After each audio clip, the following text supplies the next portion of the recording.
Kerapian tata letak parkir di kawasan Benteng Kuto Besak, BKB, masih menjadi perhatian PJ Wali Kota Palembang A Damenta. Sehingga, Pemerintah Kota, Pemkot Palembang segera merapikan tata letak parkir di kawasan BKB. Menurut A Damenta, Pemkot Palembang perlu melakukan beberapa perubahan fbnya jajaran melakukan tinjauan di beberapa titik lokasi di sekitar BKB dan Museum Sultan Mahmud Badarudin II pada Kamis 26 September 2024.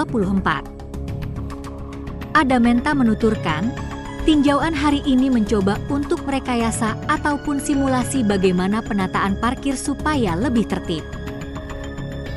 Ia menilai lokasi parkir di BKB saat ini masih berantakan, ada yang menata tapi tidak sesuai estetika bagaimana parkir itu berada.